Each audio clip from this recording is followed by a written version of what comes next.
আসন্ন ত্রয়োদশ জাতীয় সংসদ নির্বাচনকে সামনে রেখে রাজধানীতে শুরু হয়েছে নির্বাচনী প্রচারণা। প্রতীক হাতে মাঠে নেমেছেন বিভিন্ন রাজনৈতিক দলের প্রার্থীরা। সমাবেশ, গণসংযোগ আর নেতাকর্মীদের মুহুর্মুহুর স্লোগানে নগরীর অলিগলি ও মাঠে ছড়িয়ে পড়েছে নির্বাচনী উত্তাপ। বৃহস্পতিবার সকাল থেকে একে একে প্রচারণা শুরু করেন প্রার্থীরা। কেউ বাবা মায়ের কবর জিয়ারতের মধ্যে দিয়ে প্রচারণার সূচনা করেন, কেউ বা শ্রদ্ধা জানান বাংলাদেশের ৩ সূর্য সন্তানকে। আবার কেউ জুলাই শহীদ পরিবারের বাড়ি থেকে শুরু করেন নির্বাচনী কার্যক্রম। যে যেভাবে পেরেছেন ভোটারদের কাছে টানতে ব্যস্ত সময় পার করছেন প্রার্থীরা।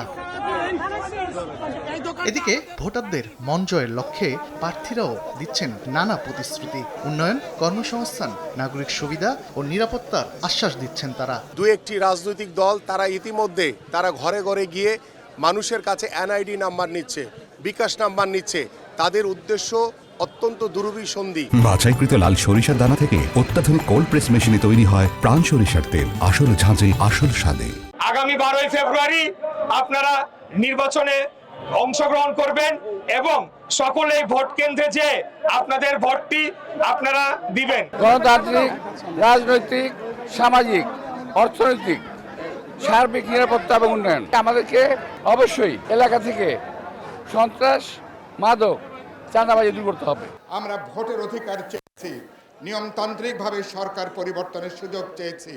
দেশে একটা গণতান্ত্রিক, জবাবদিহিমূলক, দায়বদ্ধ একটা সরকার শাসন ব্যবস্থা আমরা তৈরি করতে চেয়েছি। বিএনপি জোটের এবং তাদের যুগপৎ আন্দোলনের শরিকদের পক্ষ থেকে এখানে মনোনয়ন দেওয়া হয়েছে।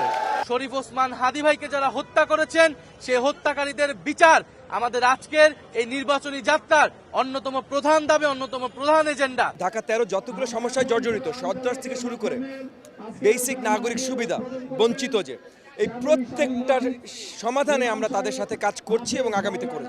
যারা কায়েমি স্বার্থবাদী রাজনৈতিক নেতৃত্ব, তারাই মূলত নিজেদের স্বার্থ উদ্ধার করার জন্য আমাদের এই প্রজন্মকে তারা ধ্বংসের দিকে ঠেলে দিচ্ছে।